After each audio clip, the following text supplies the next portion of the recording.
Welcome to Haunted Homebodies, where Halloween isn't just a day, it's a lifestyle. I'm Ashley. And I'm Sarah, and we're your guides through the delightfully dark corners of comfort horror. Grab your micro bangs and your movie reels. It's time to give us 15 minutes, Paul. Damn! Do you know that line? Do you remember it? Yeah, it's from the best scene because it's when we get Randy back. Randy! Oh, Just our Randy. little post-mortem peek at Oh, Randy. that is all I had on the list for us for intro discussion, was just to revel in the fact that Randy comes back for Scream 3. That is the way that you effectively kill off a beloved character and then still honor them in the squeakquel. Also, I said squeakquel. This is when I say inside jokes for my family, and then I am like, nobody else understands. It should at least be an inside joke with you. Squeakquel. It's the It can be an squeakquel. inside joke with me now and all of our listeners. There you go. Thank you. It's You've literally a invited us all reference. in. It's a reference to Alvin and the Chipmunks. They like did those live action or whatever kind of movies. Assumed it was. It's so obscure. They're not live action. I don't know what I meant. Like, they're not real chipmunks. Anyway, they made one. But there were real humans in it, right? I don't. Oh, maybe it was. I don't know. Yeah, I didn't watch it. I don't think we watched it. I think we just enjoyed that there was one, and then my dad just thought it was really funny that they called the second one the squeakquel. And now we're not even talking about the squeakquel. We're talking about Scream 3, the squeakquel. The squeakquel. What is a second sequel called? What is the third movie in a franchise called? Well, I think that like originally they were calling this a trilogy because it was supposed to be done. Oh, yeah. Well, but there probably is a term for it now. Okay. Yeah. No, we kept going. I'm not mad. I'm not mad. Yeah, because we are going to keep going as well. We are. If anyone doesn't like Scream, come back in a couple weeks and we'll see you there. All right. Do you want to intro this movie? Yes. Okay. So we are just going to take our time today to talk about another installment in the Scream franchise. Woo! Just last week, we talked about Scream 2. Thrilled to be back here again to talk about Scream 3, which was released on February 4th, 2000. So, by pure luck and literally no planning whatsoever, this episode is going to be released almost exactly on the 25th anniversary. 25th, 2020. Nope. I'm gonna. I'm 26. Oh no, I don't know what year it is. It is 2026. Oh no, that. Ashley. Oh no, I'm not well. Oh. Well, sorry about that. I'm like, let me write an error in the notes and then have you read it. Okay, so we missed the 25th anniversary. That was last year. The 26th anniversary. It's almost significant. As good. Why don't we celebrate 26th anniversaries as hard? Come on. That's so funny. Okay, this is the time of year. I don't know, like, how long does it take for other people to realize that it is 2026 and not 2025? I mean, because I still haven't. It hasn't clicked for me, obviously. There's also like something debilitating about the fact that I'm not writing a date on top of a piece of paper for any reason anymore. So like, I never know what year it is. And then like to add to like the mind fuckery, like we record this like maybe like 2, 3, 4 weeks in advance. So it technically still is 2026, but it's not February. Right. It's actually very hard to keep track of all of this. I'm confused. Anyway, happy 26th anniversary to Scream 3. Onward, Sarah. Hopefully the rest of what I wrote down is true. All right. We tank in the ratings a little bit for Scream 3. Rated 5.7 out of 10 on IMDb, and on Rotten Tomatoes we've got a 45% audience score and 38% critic score. I don't like it. I don't agree. I will I'm tell excited you more to about hear your that. take. Yeah, I'm excited. That feels that. I mean, like, it certainly doesn't feel any worse than Scream 2. Like, not significantly. Right? I don't know what that's about. Scream 2 and Scream 3 are like pretty much on the same level for me. Like, I enjoy them both. I like things. I don't like things. They're not my favorites. Yeah. They're solid, but yeah, you're right, like, it doesn't register as, like, an inferior film to Scream 2 in my eyes, but I'm sure that if we went through, the hardos who have really strong feelings about cinema and horror and everything, they'd have things to say, but I think it's pretty solid. I think that's a little harsh. Yeah, I would agree. Mm. I would agree. Well, if you would like to make your own opinion on it, it's currently streaming on Pluto TV and Paramount Plus. And you've already seen it. Everyone but Sarah has seen this movie who listens to Have this they? podcast, I'm Have sure. they? Come on! Scream, everyone loves Scream, right? Right? We'll see. Well, my sister will let me know. Whenever I make these claims, she keeps me on the straight and narrow. I love it. Well, well, why don't you just, like, tell me your thoughts because you have them. Just give me your intro thoughts, your get us going on the right foot Okay. here. Mostly this movie had an absolutely gratuitous number of celebrity cameos, and Yes. I just fell for the joy of that every single time. Yeah. My every note I took for this was like, "Oh my god, it's Parker Posey. Oh my god, it's McDreamy. Oh my god, it's Carrie Fisher." Like, Yeah. it works for me. I appreciate it. I also feel like they dialed up the camp in this one. Yeah, They I were like, agree. "This isn't gonna be great. We're not gonna worry about it. This is gonna be super campy." And, like, I just had a good time watching it. Yeah, maybe that's why other people who are, like, more serious film watchers, like, I feel like a lot of people don't love camp as much as we do, like, Yeah. we want it to be, like, super silly because that's really fun for us, and other people are like, Yes. "It's not realistic." But I agree, I think the Hollywood setting is super fun, and then it gets, like, meta on meta on meta because not only are we filming the stab movies, but we're on the stab movie set with the stab movie actors and the real people that they're portraying. It is, And like, the such set is the original Yes. Woodsboro where the original stuff took place. Yes. It's a lot. Like, your Yeah. brain, like, if you try to really, like, woo, like, get into that and then also realize that this is also just, like, a fictional movie played by all actors and none of this is real, like, it's, like, Yeah. Yeah. really hard to keep track of, but, I did just really enjoy the Hollywood setting. I feel like the Scream picks, like, a fun moment, like a setting or, like, topic. Like, the college setting was really fun for a sequel, and now the Yeah. Hollywood, like, film set is really good to, like, base everything around it. Creates these opportunities for all of these, like, fun scenes, and yeah, it was good. I thought it was fun. Fun is a great way to describe Scream 3, I think. And if I'm not having fun watching these movies, then I need to not be And watching these movies. Like, there's literally. no other reason. Yeah, yeah. So on that note, I would say that this isn't maybe as cozy to me as Scream 2, but I would say it's more That's fun fair. to me Yeah. than Scream 2.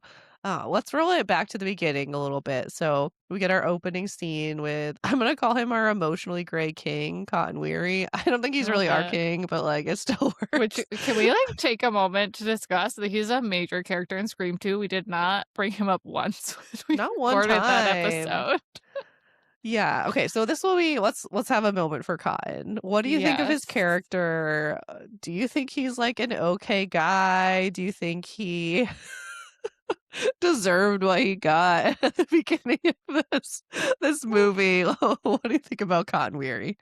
Oh, that's such a good question because these movies are kind of full of emotionally gray characters from a convenience standpoint. They make emotionally gray characters to give us red herrings, uh, Right.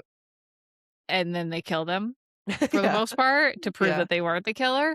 But Cotton was definitely more nuanced than the rest of the red hair well, and he was never a red herring. That's not true entirely. right, Anyway. that's true. In Scream 2, he kinda was, and we Yeah, just didn't talk yeah. about that at all, yeah. Anyway, I actually don't really have any thoughts on his fate. It felt very fitting, but what I Yeah, do have thoughts on is the name of his talk show. It is called 100% Cotton, and I it's just can't get good. enough of that. Yeah, also, like, I was happy for okay, so I was happy for Cotton because I was like, he finally got what he wanted, right? He seems, like, Yeah. kind of rich and famous, he has a beautiful girlfriend, partner, whatever, whatever she was. Yeah, he's got his talk show, he's got the attention, like, he's happy. Yeah. And then you also see, like, oh, well, he's still the old Cotton, like, he's getting this Yeah. call, and he's flirting, and, like, on the way Mhm, home to his mhm. girlfriend, and it's just, like, really grody and gross, so you're kind of like, "So Yep. you haven't really learned your lesson, have you?" And Mm-mm. then, you know, he gets brutally murdered. So it's like, do we think he deserved what he got? No, but it also feel like satisfying and like full circle and like we're okay with it. Sure. Yeah, I felt like it was Yeah. okay. It was a good way to Yeah. start it where we're like, we kind of care and like we're rooting for them a bit, particularly his girlfriend who didn't do anything wrong. She But sure didn't. no. Um, but yeah, he's very gray. I wouldn't even say Yeah. he's gray. He's like kind of a bad guy, but I like think he's, like, more on the bad side. He's just, like, not yeah. as evil as we're Yes. first introduced to him in Right. Scream 1 when he's just a Potentially not name. really evil at all. Like he's Yeah, just he's not like evil, making he's a just a kind of a gross yeah, he's guy. just kind of like Yeah. just like seems like a cheatery kind of like whatever, I don't care. I'm married, you're married, whatever. Like just Yeah. wants fame, wants fortune. Yeah, he's just like kind of gross. Yeah. Yeah. But yeah, because at the end of Scream 2, we gotta talk about Scream 2 now because it's really funny. We just didn't talk about God, but he kind of like ends up saving Sydney, right? Like she It's agrees true, to it's do the talk true. only after she Yeah. agrees to do the talk show with him. Yeah, It was kind pretty of funny. It's gross. kind of Yeah. funny. Like yeah, it's gross for him, but she like her delivery anyway. Whatever. It's good. Yes. It's good. But we lose Cotton at the beginning. We also learn that in this installment of Scream, Ghostface not only has his Ghostface beautiful bell tones, but he has a voice modulator that perfectly captures the voice of anyone and can Yeah. say anything in an Yeah. extremely convincing way?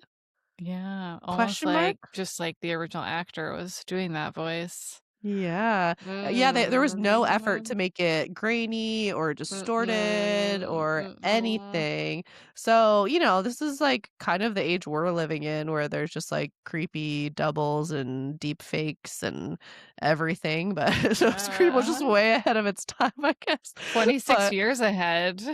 the voice modulation is something that the Scream franchise consistently asks us to, like, really suspend our disbelief throughout the franchise where we just are like, "Whatever, it's fine," "It's fine." But it uses that a lot, which maybe is something I didn't look into, like, what people's beef is with this one, so anyone who doesn't like this installment will have to let us know, but maybe that's something because they kind of lean on that a lot, the, like, fake voice thing, and they were like it wasn't just, like, for the intro or for one scene, it's, like, Yes. kind of throughout, and it is a little bit like, this just isn't realistic, like, kind of at all, the way that especially the way they presented it, so it was, like, a little bit like, "Okay, this seems It like a was cheat." just like it was yeah, it felt like a cheat. It was too convenient. Right. Like, there was, like, no effort put into it, and then there was also Yeah. no, like, one of the things that is fun about Scream is you're looking for the things that it's telling you to look for, and Yeah. it's the red hair but, like, then there was, like, nothing it was like, "Oh, this is obviously not so and so calling." Like, I don't know, Yeah, you're right, and I think that's something too, that I like about slashers, that it has some sort of basis in reality, which sounds, like, kind of ridiculous, but you think of, like, a paranormal movie, there are no rules. You don't know Yeah. what's gonna jump out at you, you don't know what it's gonna look like, you don't know what it's capable of, there are no rules, right? Because it's not, like, based in any sort of, like, reality that we live in, Yeah. but when you have a voice modulator and you can nobody knows who anybody is if they're not seeing them face to face, and then they also threw in this kind of weird, like, is Sydney, like, having hallucinations? Is she seeing ghosts? Is she unreliable? Yeah, that was a strange new aspect. Yeah, like, it just, like, kinda went a place where I still don't fully understand, like, what so, like, was she No. okay? Should she No. talk to someone? I don't know. I Yeah, don't know. Is she haunted? Is she just, like, super is the trauma catching up with her? So that was just probably. it kind of, like, went to places where it was, like, stretching the bounds of reality, but, like, that's not really what Scream does, so Yes. that was Yeah, it weird. lost a little bit of its the one direction in which it was grounded. It lost that, I Yeah. think. Yeah. Okay, so maybe we solve the mystery of the poor ratings, but tell me more things you loved about it because it also is still just like a really fun ride. It doesn't ruin the movie. It just kind of, dampens the tension. There really isn't any tension because of that because you're just like, well, whatever. We don't know who's who and who's talking Yes. and what's going to happen and who's going to fall for what, So like, Yeah. here we are. We're on for the ride.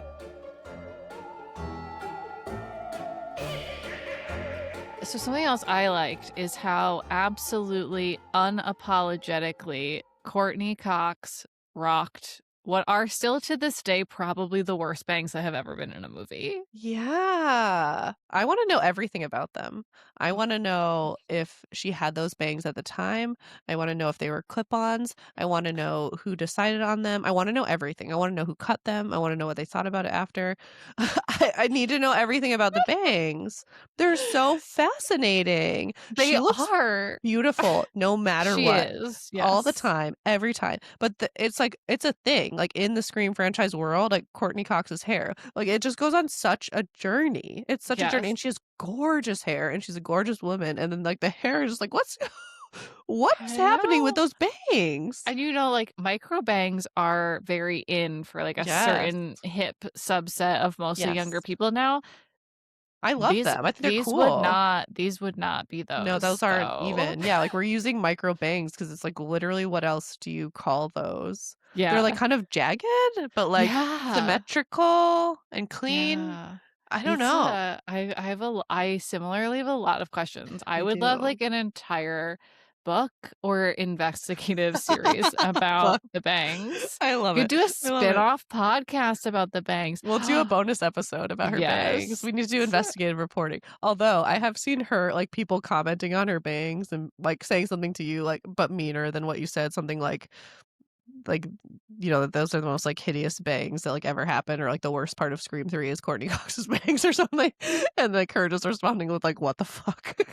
Like, I like mean, she's hilarious. Like she's so funny, but she's just let like us also be clear. I started this off by saying she rocked them. yeah, oh yeah. The bangs They're a themselves moment. are ugly, but She could do whatever she wants. fabulous, She is one of those people where it's like, fabulous, "Do whatever and you she's want." just like, she rocks them. That's it. They're so funny, but I feel like if I was having a conversation with her, I'd be, like, talking to her bangs and not to her. Yeah, eyes up here, eyes up Yeah. here.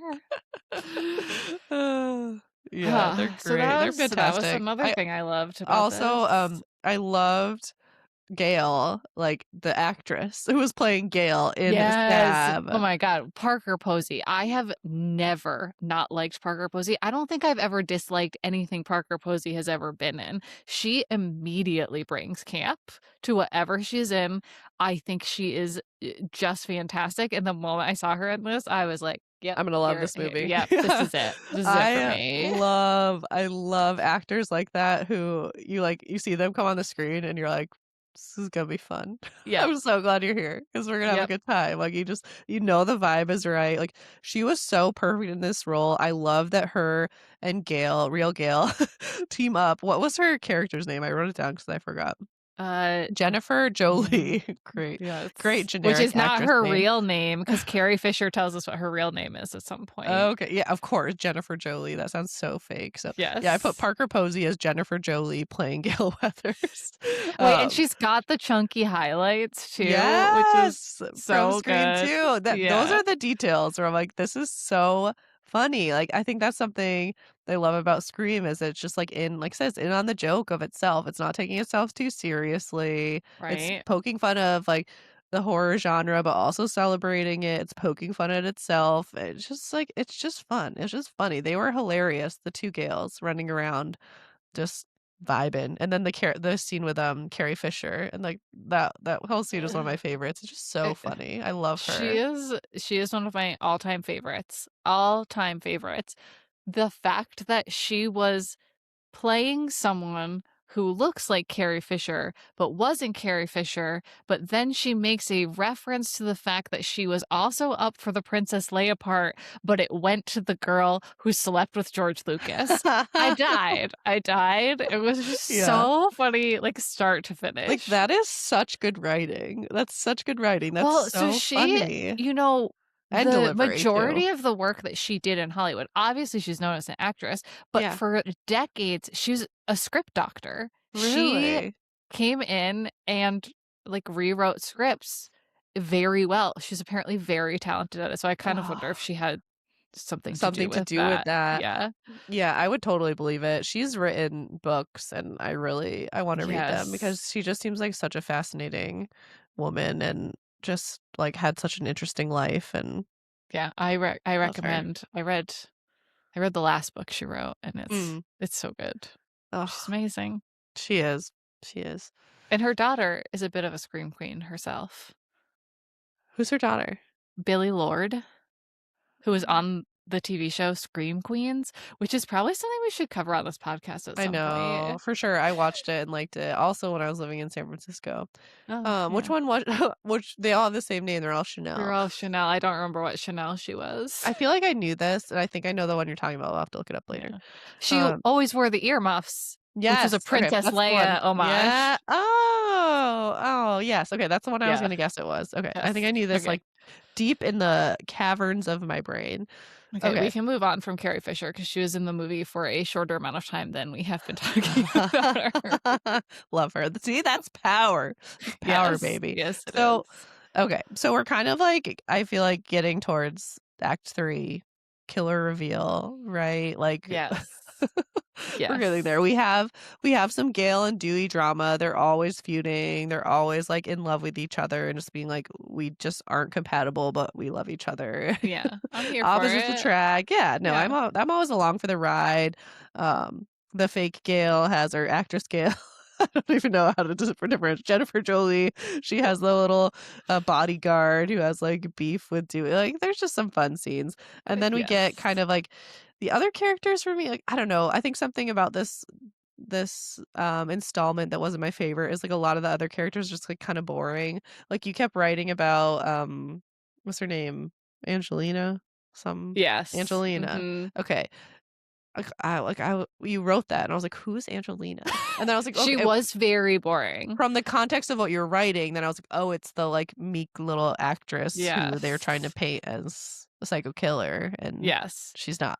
But She was very I talked about this in the last episode, but there was a scene and I was like, "Oh, so she's the red herring." Like, it was, like, so right. obvious right away. Yeah. Yeah, and I felt like I don't even remember who gets killed, I don't remember how they die. Oh, she gets killed. Like, Well, I know basically she does. everybody dies Right, but it's like in no this one we one. care about, it's just No. kind of like a Just, lot of like, like, oh, every new character they throwaway introduce. characters, right. Yeah. Um, but we do get, McDreamy, Detective Kincaid, and he is, Yes. like, having moments with Sydney, and they're, like, kinda cutesy, a little Yeah. flirty, and she's still wearing her letters from Derek from I almost said season 2, from Scream 2, um, which is cute. She's always got great hair. She's always got, like, really fun, Oh, hip I know. hairstyles, and she's the best. She's always just, like, so casual cool. I love her. I'm, I like, such know, a Nev Sydney fangirl. Campbell. She's amazing. She really is. So then we get to act 3. How did you feel about the kind of like mansion, secret door, compartments, that kind of whole aspect of like the act 3 chase scenes and stuff? It was, like, kind of fun, and then they somehow managed to overdo it, even though, like, Yeah, all of that only took place over 15 minutes, but it was just, like, too much of, like, "Here's a secret place, here's I another secret know. place, now this person's gonna go through the same secret place another person went through before." It was a little I think this it was a little heavy-handed, kind of like everything else. It Yeah. was just like a little bit like, Yeah. okay, we like, yeah, we I get mean, it's it. new, but it wasn't totally new to the Scream Yes. franchise, I do appreciate that, it gave it, It like, a was little different. Scooby-Doo vibe. Yeah, I think it had some fun elements. I think it could have been executed a little bit cleaner, a little bit more Yeah. interestingly. How did you feel about finding out that it was what was the guy's name? Was it Roman? Roman. Roman. Yes. Her half brother, Sidney's, which you in the notes, I'm reading through them and you're like, "Oh, maybe it's this Angelina girl," and we're gonna find out, like, they're gonna, like someone's gonna get her hairbrush and they're gonna test the DNA, they're gonna find out that, like, she's Sydney's half sister or something, and then it ends up that Roman is her half brother because Yeah. Maureen Prescott was busy. She was a busy She was gal a busy gal. and, like, They kind have of just a taken her sad name through the absentee mud. mother to Yes. Roman. So, like, we got this kind of sad, sappy, like, Sydney still is like, no, this is why she's the best final girl, right? She's still no bullshit. She's like, Yeah. headshot, kill him, get him dead, like, no remorse. Like, I know Yeah. who you are. I'm not gonna be like, oh, like She maybe. did hold his hand while we thought he was dying the first time, but, it Yeah. hadn't been a headshot, so obviously he wasn't dead and he came back. Right. Like, no, I think she, like, but that's what I mean. Like, she wasn't gonna be like, Yeah. oh, but I'm not gonna kill you. Yeah, And then like she still no. did like like wanted to finish the job after, which is what I appreciate. Yeah. Like she can have this like tenderness for him and be like, I'm Yeah. sorry, And like, she's so yes. smart. Yes, Yes. like, yes, our like, the life that, like, our parents or parent set us up for was not good. I'm sorry for what happened to you, but also she can just be like, "Okay, you can grow up and, like, not You've be a murderer." He Like, killed a "Look at lot me, I of did it." people. He killed so many people. He did, he did. And I also, thought like, he had a good life. He was like a yeah, he was almost famous Hollywood director. right, right, and also had the opportunity if he really wanted, like, fame and fortune to spare the creepy, yucky bigwig, like, whoever the producer guy Oh, was, where he yeah, was like, "Oh, yeah, yeah, I'll give you whatever you want, this and that," you know, like, "We won't forget this whole yeah. thing happened," like, he probably would, like, that's so Hollywood. Yes, Like, people yes. who are probably also involved in Scream, but, like, whatever. Ugh, It's an yeah, interesting thought, yeah. Yeah. But yeah. yeah, he Yeah, it was, was okay. It was a little I corny. was I was pretty bored at the end. It was Yeah. like for a franchise that does chase scenes very well and that we talked a lot about last week, and we had the fun chase scene through the Sydney's house set in the movie a lot. I thought that was a Yeah, good chase that scene. was good. The, like, mansion chase scene, I, like, literally was just stopped paying attention at some point and then looked up and I was like, "Oh, Roman's the killer. Yeah, that Yeah, tracks." I know. Yeah, you're like, sure, sure, sure. Oh, he's her half brother. Why not? Like, why are we Yeah. trying to make everyone why does he have to be a blood like, what?" Yeah, sometimes I think that's where it gets a little weird for me, like I said, when they get into the motive and they're, like, explaining it, and I'm like, "I don't know." I, like Yeah. could we just have come up with, like, a simpler explanation for this? It's so No, weird. this one we had to, like, find out that Maureen Prescott had a whole different former life under a different name and a She was an secret actress. child. Yeah, that's a lot. So the girl was busy. She had, like, Yeah. so many secret lives.